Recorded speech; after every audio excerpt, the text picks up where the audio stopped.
할렐루야. 아멘. 우리 마태복음 16장 13절로 21절. 너희는 나를 누구라냐? Who do you say I am? 이런 제목으로 하나님의 말씀을 함께 살펴보는 시간을 갖도록 하겠습니다. 우리가 지난주까지 해서 성경 전체를 통괄적으로 보는 통독적인 관점에서 성경을 살펴보는 중에 지난주에는 오병이어의 기적에 대해서 살펴봤었죠.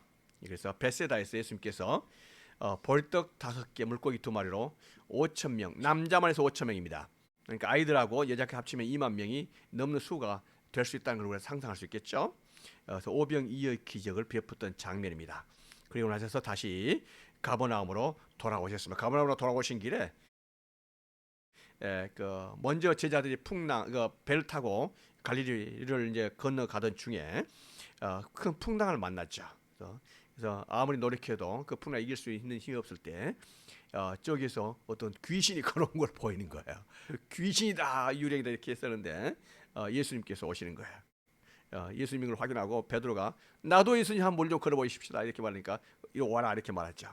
처음에는 걷다가 베드로가 걷고 있는 자기 자신이 이사 생각해요. 왜냐하면 옆으로 보니까 막 풍랑이 막 치거든요. 그래서 풍랑을 보고 나서는 두려움이 확 밀려올 때 풍랑 속으로 빨려 들어간 걸 보게 됩니다. 그래서 우리가 예수님을 바라봐야지 이 세상 살다 보면 풍랑이 닥쳐올 수 있죠. 어려움이 닥쳐올 수 있고 어려운 상황을 본다면 상황이 우리를 지배하게 됩니다. 그때는 그 두려움을 극복할 수 있는 힘이 없는 거죠. 그래서 우리의 초점은 풍랑을 바라보고 상황, 시츄에이션을 바라본 것이 아니라 예수님에게로 포커스를 맞춰야 될 줄로 믿습니다. 그때에 이렇게 이 상황을 극복할 수가 있는 거 아니겠습니까? 그래도 베드로는 물을 한번 걸어봤어요. 그리고 베드로가 그런 정도의 담대함이 있고 믿음이 있기 때문에 보통 지자들은 거기에 예수님 나도 한번 물 걸어보십시다 이렇게 말해보지도 못하잖아요. 그러니까 담대함이 있어야 되고 또 베드로다운 그런 기질이 있어야 되는 걸로 압니다. 이 사건을 경험하고 나서 제자들이 예수님께 진실로 당신 하나님의 아들이십니다 이걸 고백하고 있습니다. 오병이어의 기적을 통해서 제자들이 예수님께서 하나님의 아들이신 것을 확인하고 또 물리를 걸으신 걸 보고 자연을 지배한 걸 보고 예수님께서 하나님의 아들이심을 또 고백을 하고 있는 것을 보게 되는 거 아니겠습니까? 그리고 나서 예수님께서 2차 전도 여행을 또 떠나신 거예요. 가버나움에 계시다가 우리가 오늘 볼 내용입니다. 그러다가 이제 저쪽으로 간 겁니다. 멀리 가시는 거예요. 이쪽이 어느 쪽이냐면 시돈, 사르밧 두로입니다. 시돈이고 사르밧 그러면 사르밧 과부가 생각나시죠? 누가 생각납니까? 사르밧 그러면 엘리야 생각나잖아요. 두로입니다. 분열 왕국 때 북쪽에서 내려왔었던 아합 왕의 시집 왔었던 누구였습니까? 이세벨. 그 이세벨은 그 악한 여자. 우리가 바로 그게 바알 신앙의 본산지라는 것을 알고 있잖아요. 예수님께서 바로 거기를 가십니다. 엘리야가 바로 거기를 갔었잖아요. 호랑이 굴에 들어가서 사르밧 과부와 살면서 사르밧 과부의 죽은 아들을 살려주는 그 놀라운 기적을 베풀었던 바로 그 장소입니다. 여기는 완전히 이방 땅이죠. 여기는 지금으로 말한다면 레바논 땅이고 옛날에는 그 페니키아 있었던 곳입니다. 페니키아라는 그 도시에 있었던 곳인데 예수님께서 여기를 가신 겁니다. 그래서 이방 땅이면서 바알신의 산 본산이었던 거기로 가신 거 아니겠습니까? 마태복음에서는 예수께서 거기서 나가사 가버나움에서 나가사 두로와 시돈 지방으로 가시니 그랬습니다. 외국 여행을 하신 거예요. 지금으로 말하면 레바논이고 당시에 페니키아입니다. 거기에서 한 여인을 만납니다. 가나안 여인이었다고 말하고 있는데 마가복음에서는 헬라 사람이다, 그리스 사람이다라고 말했었고 수로보니게 여인이다 그랬어요. 수로보니라는 것은 뭐냐면 사이리안 페니키아 그랬습니다. 그러니까 당시에 여기가 페니키아 땅이잖아요. 페니키아 땅인데 이때 로마 시대 때는요 시리아와 페니키아를 합쳐가지고 시리안 페니키아 이렇게 해서 이걸 한국말로 굳이 번역하다 보니까 발음대로 수로보니게 이렇게 말했습니다. 수로보니게는 무슨 말인지 모르겠죠. 영어로 말하면 뭐예요? 사이리안 페니키아니까 훨씬 더 쉽잖아요. 그러니까 이거 또 그러니까 공부를 해야 돼요. 공부 뭐 안 하면은 이게 무슨 말인지 모르잖아요.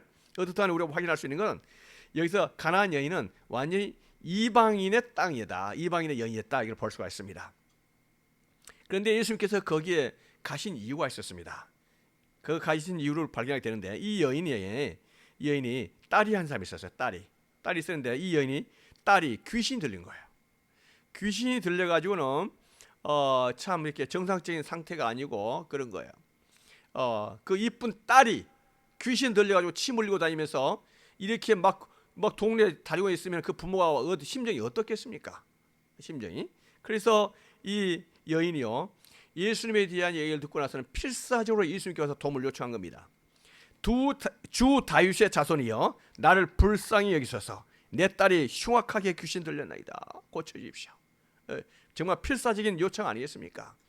여기서 정확한 것은 뭐냐면은 이 여인이 이방 여인이고 또 수로보니게 여인이었었지만은 예수님에 대한 정확성을 알고 있습니다. 그 뭐냐면 주 다윗의 자손이요, 이렇게 말하는 메시아인 것을 알고 있는 거예요. 놀랍죠? 예. 그래서 이 가나안 여인이 주 다윗의 자손이요, 나를 불쌍히 여기소서, 이렇게 말한 거예요.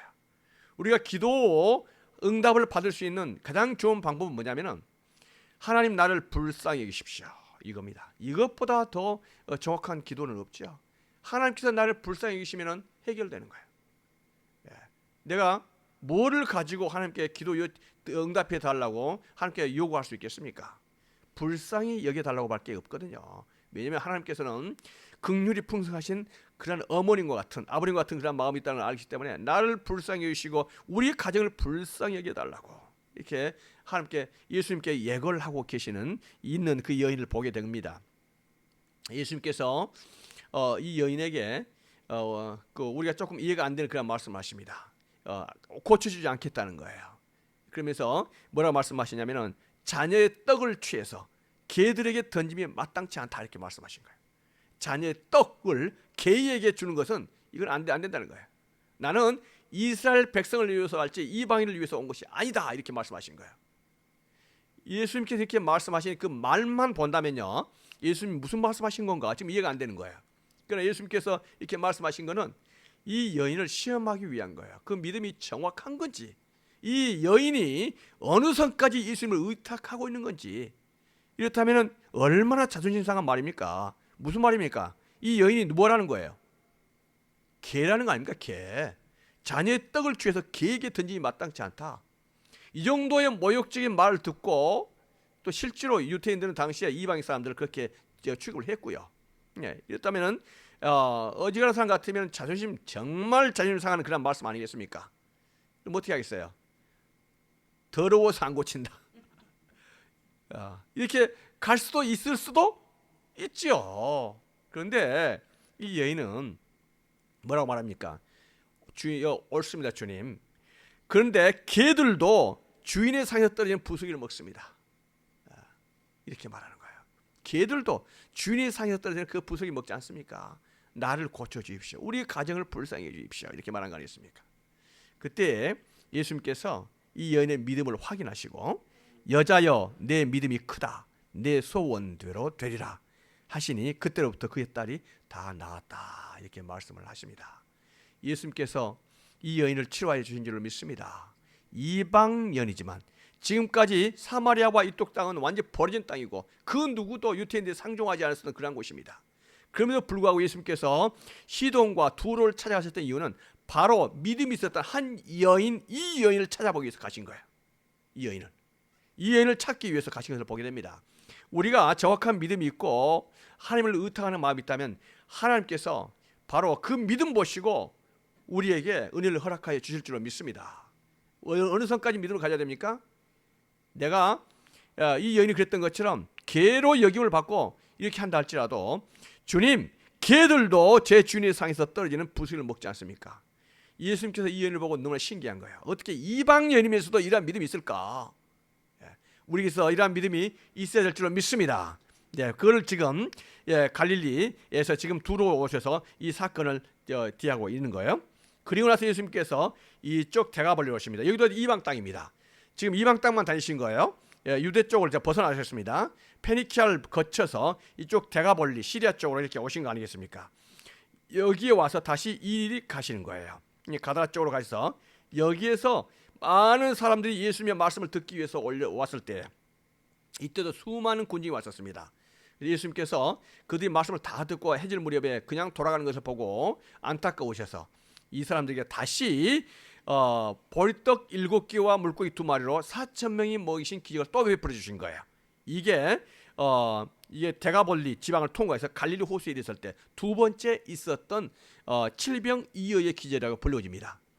그러니까 오병이어 기적이 한 번 있었고 베세다 쪽에서 이쪽 가다라 쪽에서 이쪽 갈릴리 해변가에서 다시 한번 칠병이어의 기적을 베풀어 주셨다. 두 번 있었다. 우리가 그렇게 알고 있어야 됩니다. 한 사건을 두 번 말한 게 아니고 이 사건이 두 번 있었습니다.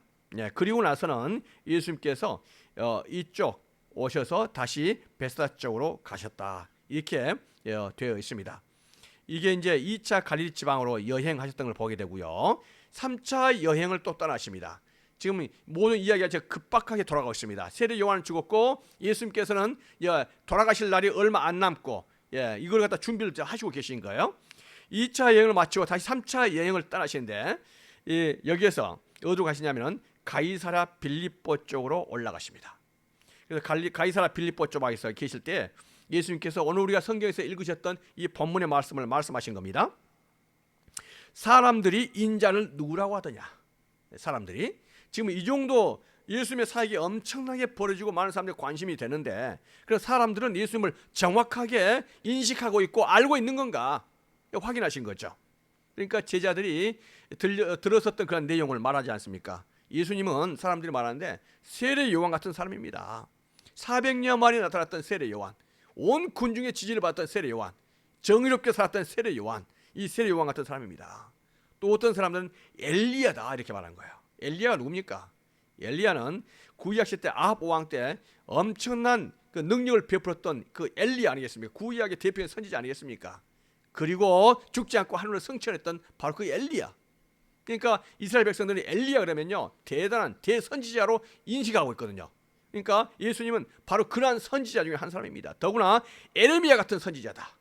분열 왕국에서 이제 남왕국이 멸망할 때 당시에 모든 사람들에게 하나님의 말씀을 가르치면서 눈물의 선지자, 바로 그 에레미야, 이러한 선지자처럼 이 시대에 찾아볼 수 없는 하나님께서 특별히 보낸 선지자다. 이렇게 사람들이 말합니다. 이렇게 답변을 드린 거 아니겠습니까? 예수님께서 이 말씀에 만족을 하십니까? 이 정도만 돼도 놀라운 거 아니겠습니까? 국민적인 대지지를 받고 있는 선지자들 아닙니까? 세례 요한, 엘리야, 예레미야, 이러한 반열이 있는 선지자라면 대단한 사람이죠. 예수님에 대한 인식이 당시에. 그런데 예수님께서는 이러한 답변에 만족을 하시냐고요? 아니죠. 이 답이 맞았어요? 틀렸어요? 틀렸잖아요. 그래서 예수님께서 제자들에게 그러면 너희는 나를 누구로 하냐? 너희들은 지금까지 나를 가장 가까이서 나를 따라다니면서 기적을 봤는데 오병이어 칠병이어 죽은 자가 일어나는 이러한 환자가 치료받는 그 놀라운 기적들을 봤는데 너희는 나를 그러면 이제 뭐라고 생각하느냐? 이렇게 말한 거죠. What about you? Who do you say I am? 이렇게 물어본 거예요. 너희는 나를 누구로 하냐? 그러니까 베드로가 뭐라고 말합니까? 주는 그리스도시요 살아계신 하나님의 아들이시니다. 이 답변하는 거죠. 자, 여러분 우리가 여기서 한 가지 살펴보겠습니다. 예수님은 누구냐? 이 질문은요 굉장히 중요한 질문, 역사적인 히스토리컬 퀘스천입니다. 지금까지 예수님은 누구냐라고 말하는 이 답변은요, 이 질문은 모든 사람들에게 가장 논쟁적인 그러한 질문입니다. 그래서 사람들은 여기서 한 가지를 선택을 해야 돼요. 한 가지 선택해야 돼요. 이 선택할 때 예수님이 사기꾼일 라이어일 가능성이 없지 않아 있습니다. 만약에 예수님께서 진짜로 하나님의 아들이 아니라면 왜 사기꾼일 가능성이 있을까요? 다분할까요? 라이어에 있었을까? 예수님이 자기 자신을 누구라 그랬어요? 하나님의 아들이라고 그랬잖아요. 어떻게 해서 사람이 하나님의 아들 신이 될 수 있어요? 이거는 진짜로 그 사람이 하나님의 아들이 아니라면 뭐예요? 사기꾼이거든요. 라이어. 그렇죠? 사기꾼일 가능성이 있어요. 또 하나는 뭐냐면 예수님은 정신병자, 루나틱일 가능성이 많아요. 정신병자. 크레이지맨일 가능성이 있죠. 왜 그래요? 자기 자신을 하나님의 아들이라고 말하면 정신병자 아니고 뭡니까? 미친 사람 아니고는 크레이지하지 않고, 그렇죠? 누가 이 세상에서 자기 자신을 하나님의 아들이라고 말할 수 있겠습니까? 그래서 하나님의 아들일 가능성은 정신병자의 가능성도 없지 않아 있을 수 있습니다. 또 하나는요, 역사적으로 말하는 건데 세상에서 예수님을 4대 성인이라고 말할 수가 있습니다. 4대 성인이 누구죠? 우리가 알고 있는 4대 성인이 역사적으로 부처, 고타마 시달타, 또 공자가 4대 성인 중에 한 사람입니다. 또요. 소크라테스가 4대 성인 중에 한 사람으로 들어갑니다. 또 누가요? 4대 성이니까 예수님이죠. 이렇게 역사적으로 괜찮은 사람을 4대 성인으로 이렇게 들어가게 됩니다. 근데 공자도 그렇고 부처도 그렇고 소크라테스도 4대 성인으로 들어간다면 우리가 인정할 수 있어요. 그런데 예수님이 4대 성인이 될 수 있을까 할 때는 4대 성인이 될 가능성은 전혀 없습니다. 왜냐하면 예수님은 미쳤든지 정신병자에서 크레이지맨이든지 아니면 진짜로 하나님의 아들인지 둘 중에 이 셋 중에서 하나예요. 그런데 이럴 가능성이 있는 사람이 자기 자신이 4대 성인 가능성으로 들어갈 가능성은 뭐예요? 없는 거예요. 이해되죠? 그래서 4대 성인일 가능성이 제일 없을 수 있는 게 4대 성인입니다. 다음에 예수님이 선지자일 가능성이 있죠. 이거는 몰몬교에서도 예수님의 선지자 중에 한 사람 이렇게 봅니다. 당시에 예수님 당시에 유태인들도 예수님이 선지자 중에 한 사람이었다 이렇게 말했죠. 세례 요한 같은, 엘리야 같은, 에레미야 같은, 그러니까 선지자 중에 한 사람이다 이렇게 말하는 거 아니겠습니까? 그러나 예수님께서는 하나님의 아들일 수도 있죠. 왜냐하면 그분 스스로가 하나님의 아들이라고 말했으니까. 그러면은 우리가 이 5가지 중에서 하나를 선택을 해야 되죠. 이 세상 사람들은 이 5가지 중에서 하나를 어떻게 간에 선택을 해야 되는 거예요. 그러면은 여기서 우리가 하나님의 아들일 가능성, 예수님께서 진짜로 하나님의 그분이 말씀하셨던 것처럼 하나님의 아들이 맞다면은 이 사기꾼과 정신병자, 4대 성인 이것과 하나님의 아들의 갈림길이 뭘까요? 진짜로 하나님의 아들일 수 있는 가능성이 뭘까? 어디서 결정됩니까? 증명이 됩니까? 이 부활이 맞습니다. 부활입니다. 어떤 사람이 까미에게 찾아왔습니다. 와서 내가 프랑스의 철학자요 소설가 아니겠습니까? 내가 종교를 하나 만들었는데 당신이 좀 검증 좀 해달라고. 그래서 책을 갖다 주는 거예요. 그래서 딱 읽어보니까 너무나 좋은 말들을 꽉 차는 거예요. 유교책 읽어보면 얼마나 좋습니까? 공자는 선생이었잖아요. 다 보니까 너무나 멋진 말이고 다 도덕지의 말이에요. 너무나 좋다는 거죠. 그 사람이 말하기를 그런데 한 가지가 없다는 거야. 이것만 증명되면 나도 너를 믿겠다. 뭐냐? 죽었다가 3일 만에 살아봐. 그러면 내가 너가 만든 종교를 믿을게 이렇게 말하는 거예요. 우리가 어떠한 형태의 종교를 만들 수 있습니다. 그러나 그 종교가 참인지 거짓인지는요 죽었다가 3일 만에 부활하느냐 안 하느냐에 따라 결정된 거 아니겠습니까? 문선명이 살았습니까? 죽었습니까? 죽었죠. 죽었다가 다시 부활했나요? 문선명은 가짜죠. 그것이 가짜인 거예요. 자, 여러분 예수님께서는 하나님의 아들이 맞습니까? 맞다면 뭐에서 결정된 거예요? 증명이 뭡니까? 그분이 말씀하셨던 것처럼 진짜로 부활하신 거예요. 그래서 우리는 하나님의 아들로 믿는 거예요. 만약에 예수님께서 부활하지 않았다는 것이 사실이라면 예수님은 사기꾼입니다. 예수님은 정신병자예요. 우리는 그 예수님을 믿을 필요가 없는 거예요. 그렇죠? 예수님은 부활하신 줄로 믿습니다. 그래서 예수님께서는 부활하심으로 말미암아 그분이 말씀하셨던 것처럼 하나님의 아들이심이 맞습니다. 그래서 예수님께서는 베드로가 말했던 것처럼 주는 그리스도시요 살아계신 하나님의 아들이시니다. 이 고백대로 우리도 이런 고백을 하고 있는 줄로 믿습니다. 아멘. 자, 그런데요, 이 베드로의 고백이 오늘 말씀에서 키포인트가 되겠는데요. 이거는 참 그 신비로운 답변이라는 거예요. 주는 그리스도시요 살아계신 하나님의 아들이시니다. 우리야 지금 교육을 받고 또 알고 있는 내용이겠지만 베드로가 이걸 최초로 했던 고백 아니겠습니까? 베드로는 이건 누구 가르쳐 준 적도 없어요. 예수님께서도 이 말씀을 노골적으로 제자들에게 가르쳐 준 적도 없었죠. 때가 아직 안 됐으니까. 그런데 베드로가 이렇게 고백을 한 이유를 예수님께서 말씀하십니다. 그는 예수께서 대답하여 가르사대 바요나 시몬아 내가 복이 있다. 이를 내게 알게 하니는 혈육이 아니요 하늘에 계신 내 아버지시니라 이렇게 말씀하신 거예요. 이 말씀을 한번 분석을 해보죠. 바요나 시몬아 지금 베드로의 이름이 누굽니까? 원래 이름이 본 이름이요. 시몬이거든요. 시몬. 바요나 시몬아. 바요나란 말은 요나의 아들이란 뜻이에요. 그렇기 때문에 이 시몬 베드로는요 완전한 인간이에요. 보통 인간, 평범한 인간이에요. 평범하게 갈릴리에서 고기 잡았던 어부 아니겠습니까? 이 베드로와 바요나 시몬이라는 말은 인간 중에 인간, 상인간, 베드로, 아예 어부인 베드로야 이 말입니다. 교육도 받지 못했던. 그런데 이 베드로가 복을 받은 거예요. 어떤 복을 받았습니까? 이러한 신앙의 고백을 하게 한 것은 혈육이 아니요, by man, 바이러면 교육으로 된 것도 아니고 내가 인간적으로 고백하고 싶다고 해서 되는 것도 아니에요. 내 부모님 믿었다고 해서 된 것도 아니에요. 이렇게 한 고백은 누구 때문이라는 거예요? 하늘에 계신 내 아버지시니라 그랬어요. This was not revealed to you by man, but by my Father in heaven. 이렇게 말씀하신 거예요. 하늘에 계신 하나님께서 우리에게 영감을 주시고 계시를 주셔서 이러한 고백을 했다 이렇게 말씀하십니다. 이러한 신앙의 고백은요 아무나 할 수 있는 게 아닙니다. 아무리 가르쳐도 이 어려운 고백을 어떻게 합니까? 이라는 사람들이 한두 사람이 아니에요. 왜 그렇습니까? 인간이 어떻게 예수님이 하나님의 아들이 될 수가 있어요? 나의 메시아가 될 수 있냐고요. 십자가에 돌아가신 그분이. 이러한 고백은 아무나 할 수 있는 게 아닙니다. 하나님께서 특별한 은혜를 주신 복받은 사람만이 할 수 있는 고백인 줄로 믿습니다. 이 고백을 우리 모두 하고 있죠? 그러면 우리는 복받은 사람이 분명합니다. 이 고백은 내가 하고 싶다고 하는 것도 아니고 교육받아야 되는 것도 아닙니다. 하나님께서 감동을 주셔서 되는 바로 그 고백이다. 그 고백이다. 신앙의 고백입니다. 그래서 신앙의 고백은요 미스터리예요. The mystery of the true faith. 내가 믿고 싶다고 믿은 것도 아니에요. 엄마 아빠가 예수님을 믿었기 때문에 내가 믿은 것도 아니에요.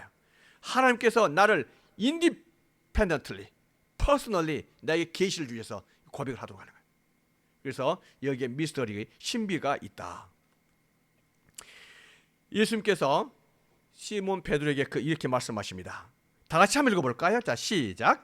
또 내가 네게 이르노니 너는 베드로라. 내가 이 반석 위에 내 교회를 세우리니 음부의 권세가 이기지 못하리라 이 말씀하십니다. 예수님께서 중요한 말씀하십니다. 너는 베드로라. 너가 누굽니까? 시몬이라는 것은 어부 시몬, 갈릴리에서 지금까지 고기만 잡아왔던 바요나 시몬, 요나의 아들 시몬 이렇게 말하는 거야. 너 고향이 어딘 줄 알고 출신 성분이 뭔지도 알고 어떻게 살아온지도 안다. 갈릴리 어부지 않냐? 시몬, 너 이렇게 말하는 너. 그런데 너 시몬에게 예수님께서 별명을 지어주셨습니다. 그 별명이 뭐였습니까? 베드로 반석이거든요. 이거는 우리가 요한복음 1장 42절에 보면 예수님께서 베드로를 처음에 만나자마자 뭐라고 말씀하시냐면 너는 요한의 아들 시몬이다. 근데 앞으로 장차 너를 뭐라 부르리라? 개발하리라 했어요. 이 개발한 것은 아람어로 개발이에요. 아람어. 이걸 갖다가 그 헬라어로 말하면 베드로 피러입니다. 피러라 부르리라 했어요. 이 피러를 말했지만 당시에 베드로는요 피러 이렇게 말했지만 무슨 뜻일까요? 이 해석되면 뭡니까? 반석. 그러니까 뭐냐면 너는 사이몬이지만 시몬이지만 앞으로 늘 반석이라 부르리라 이런 뜻입니다. 반석, 베드로라 말은 반석이 아니었습니까? 이렇게 했던 이 말씀이 바로 예수님께서는 앞을 내다보고 하신 말씀이죠. 왜냐하면 바로 이때를 준비하셔서 이미 별명을 지어준 거 아니겠습니까? 베드로라 하리라 이렇게 말씀하신 거예요. 그런데 여기서 베드로라는 것은 바로 인간 한 개인에게 말하는 건 너 시몬 너는 베드로다. 근데 이 베드로가 뭐냐면 반석이죠. 베드로는 남성 명사예요. 페트로스입니다. 페트로스 이거는 뭐냐면 반석이라는 뜻. 반석, 락 이런 반석이죠. 그러니까 베드로는 뭡니까? 시몬은 뭡니까? 자기가 뭘로 지금 별명 받은 거예요? 돌이다. 돌로 반석. 예수님께서 뭐라고 부르는 거예요? 베드로다 이렇게 하니까 거창 같지만요. 사실은 뭐라고 부르는 겁니까? 예수님께서 우리나라 말로 말하면 돌이다. 너는 돌이다. 이러면 돌이라 이 말이에요. 돌. 그런데 그 후에는 거예요. 내가 누가? 나는 누굽니까? 예수님이죠. 예수님께서 이 반석 위에 이렇게 하는 반석 위에. 근데 이 반석을 갖다가 잘 해석을 하셔야 돼요. 뭐냐면 너 시몬 너는 돌인데 이 돌 위에 내가 교회를 세우라 이 말씀을 하는 거예요. 그러니까 반석이라는 것은 뭐냐면 여기서 반석은 페추라입니다. 페추라는 것은 여성 명사예요. 그러니까 이게 이 밑에 있는 내가 이 반석할 때 이 반석이 베드로 한 개인을 말한 겁니까? 아니면 또 다른 반석을 말하고 있는 겁니까? 또 다른 반석이에요? 여기 그래요. 밑에 있는 것은 여성 명사 페추라거든요. 이게 헬라어에서는 특별한 게 뭐냐면 여성 명사하고 남성 명사 다릅니다. 예를 들어서 이겁니다. 산타 모니카. 그렇죠? 그러면 산타 스페인에서 산타가 들어가면 여성 명사입니까? 남성 명사입니까? 여성 명사죠. 예, 다음에 센 들어가면 센은 남성 명사예요. 딱 보면은 산타가 들어가면 아, 이건 여성 명사 나오라 딱 아는 거예요. 뒤에는 산타 모니카, 산타가 됐으니까 카로 끝나는 거예요. 센을 하면은 그 남성 명사가 시작되는 거예요. 그러니까 단어를 들어보면 이게 남성이 된지 여성이 그냥 안다니 말이죠. 마찬가지 여기서도 페츄로스하고 페츄라는 전혀 다른 거예요. 페츄로스는 뭐예요? 남성 명사. 페츄라는 뭡니까? 여성 명사예요. 그러니까 밑에는 페츄라가 페츄로일 수는 없죠. 비슷한 걸 예수님께 지금 말씀하신 거예요. 그렇지만 우리나라 말로 뭐가 맞습니까? 반석이라는 공통점이 있죠. 그래서 너는 베드로다, 돌이다. 그런데 이 돌 위에, 여성 명사인 돌 위에 내가 교회를 세우겠다. 그러면 밑에 있는 이 반석이 뭘 의미할까요? 이거는 한 개인은 베드로를 의미할까요? 아니에요. 그게 분명한 것은요, 같은 락을 갖다가 보시면서 예수님께서 말씀하신 거지만 이 락이 베드로는 한 인간 개인을 말한 거 아니잖아요. 이건 또 다른 것을 말하고 있는 거예요. 뭐냐면은 내가 이 반석이라는 것은 베드로가 말했던 그 고백이에요. confession을 말한 겁니다. 베드로가 뭐라고 고백했죠? 주는 그리스도시요 살아계신 하나님의 아들이시다 했던 이것이 바로 뭐예요? 반석이에요. 리얼 락이라는 거예요. 리얼 락. 이해되시죠? 리얼 락은 베드로라는 한 개인이 아니라 뭐가 리얼 락이라고요? 베드로가 했던 그 뭐예요? confession. 그 고백이라는 거죠. 이해되죠? 무슨 말인지? 우리가 그걸 잘 아셔야 돼요. 그래서 이 베드로의 고백 위에 뭘 세운다는 겁니까? 내 교회를 세우겠다. 이 교회가 뭡니까? 에클레시아거든요. 교회가 뭡니까? 이 성전인가요? 예. 웨스트민스터 같은 사원 같은 그런 건가요? 아니, 뭘 세운다는 거예요? 하나님의 백성을 세우겠다. 하나님의 백성. 이 신앙 고백을 했던 사람들의 무리인 하나님의 백성이 뭐예요? 교회라는 거예요. 놀랍죠? 그래서 이 하나님의 백성 교회를 세우겠다 이렇게 말씀하신 거예요. 다시 한번 정리합니다. 하나님께서 교회를 어디에 세운다는 겁니까? 한 개인은 인간 시몬에게 세우겠다는 거예요? 아니면 시몬이 했던 그 고백 가운데 세우겠다는 거예요? 고백이에요. 고백이 뭐였습니까? 페츄라. 이 반석에 세웠다는 거죠. 여기서 중요하게 갈라집니다. 천주교에서는요, 이 반석이 누구라고 말하고 있는 거예요? 이 개인 인간이었던 베드로를 의미하는 거예요. 교회가 누구 위에 세웠다는 거예요? 천주교에서는 베드로 위에 세웠다는 거죠. 그러면 교황은 누굽니까? 베드로의 후계자입니까? 최초의 교황이 누구예요? 베드로로 믿고 있는 거예요. 베드로로. 그러니까 교황은 누구예요? 베드로의 후계자가 아니겠습니까? 교회는 누구 위에 세워졌어요? 베드로 위에 세워진 거 아니겠어요? 그러니까 지금 현재 이 교황권 누구에 있는 거예요? 바로 신적인 권능을 가지고 있는 걸 믿고 있는 거예요. 거기서 중요한 갈림길이 갈라지게 되는 겁니다. 그러나 이것이 한 개인은 베드로가 아니라는 거예요. 베드로가 했던 뭘 의미하는 거예요? 반석이? 고백, confession을 의미해요. confession. 그래서 예수 그리스도는 주님이시여 하나님의 살아계신 하나님의 아들이시라는 고백을 하는 사람, 이 고백이 바로 우리의 real rock이고 그 위에다 교회를 세우겠다 이 말씀을 하시고 계신 거예요. 믿습니까?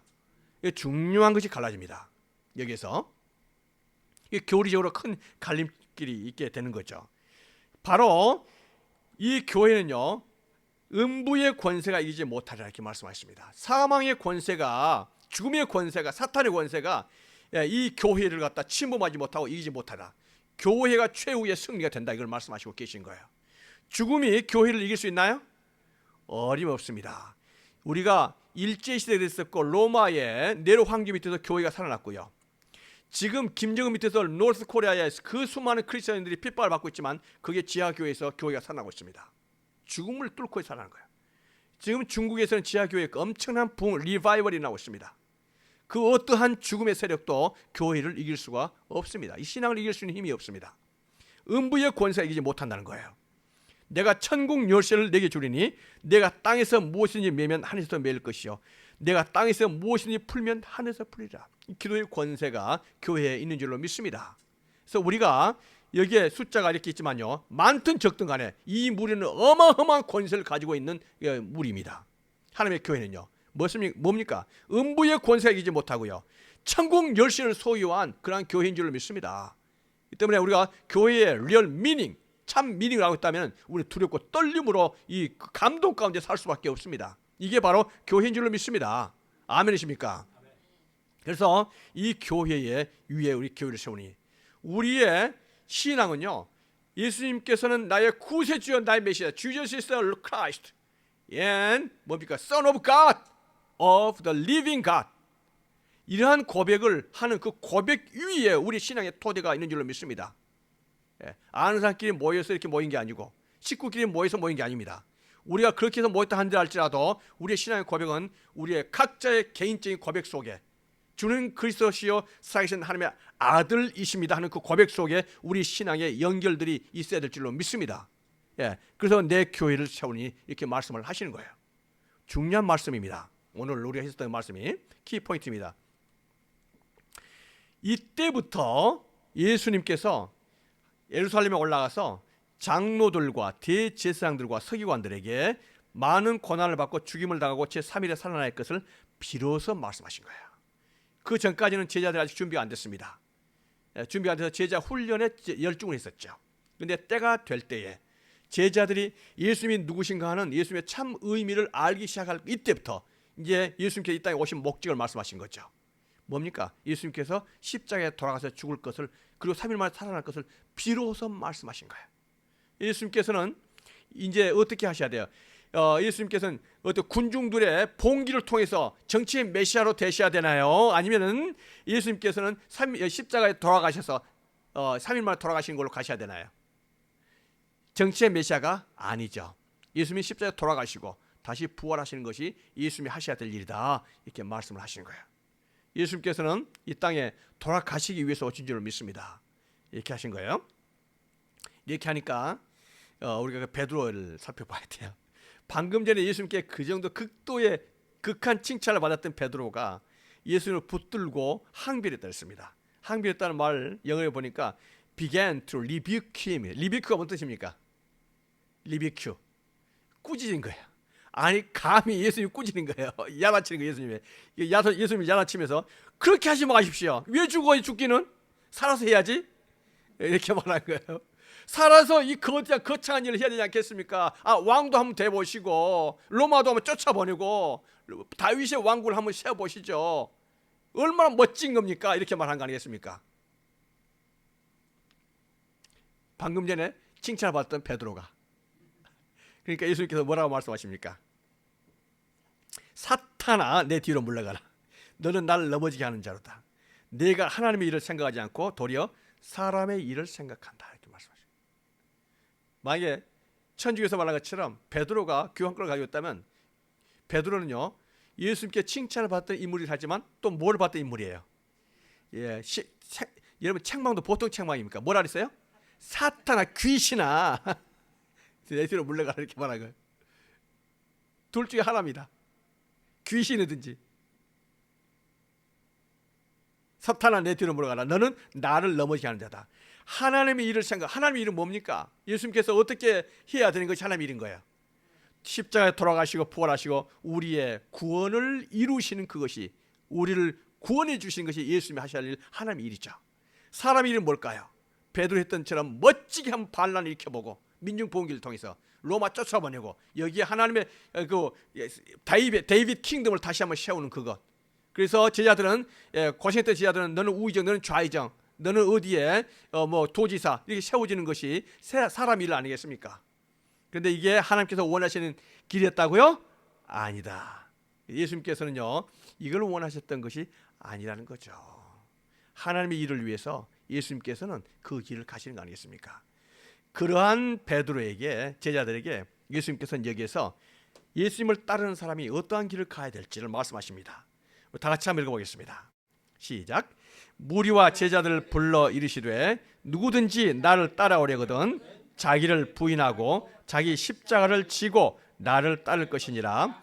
누구든지 자기 목숨을 구원하고자 하면 잃을 것이요 누구든지 나와 복음을 위하여 자기 목숨을 잃으면 구원하리라. 예수님께서 Whosoever will come after me, he must deny himself and take up his cross and follow me. For whoever wants to save his life will lose it. But whoever loses his life for me and for the gospel will save it. 제자들이 해야 될 것은 이 세상 영광을 취하는 그런 삶이 아니라는 거예요. 예수님을 따라오려면은 누구든지 deny himself, 자기 자신을 부인해야 돼요. 자기 생각을 부인해야 돼요. 그리고 자기에 주어진 십자가를 따라야 될 줄로 믿습니다. 고통스러운 십자가가 있습니까? 나의 앞에 주어진 십자가가 있습니까? 나에게 힘들죠. 그렇지만 그것을 지고 오라는 거예요. 부인하지 말고. 그리고 나서 예수님을 따라가는 거예요.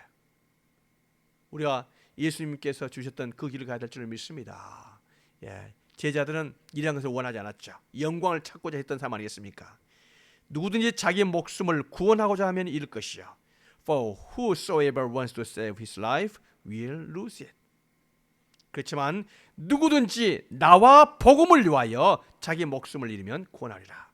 For whoever loses his life for me and for the gospel will save it. 복음과 예수 그리스도와 하나님을 위해서 우리가 일생을 바치고 살아야 될 줄로 믿습니다. 그렇게 할 때 제자의 삶이고 우리의 생명이 구원받는 구원의 흔적인 줄로 믿습니다. 그래서 오늘 예수님께서 주셨던 그 말씀을 기억하고 우리가 예수님을 따르는 그 길이 무엇인지 올바로 생각하시는 그런 귀한 시간들 되시기를 축원드립니다. 아멘. 기도드리겠습니다. 하나님 아버지 감사드립니다.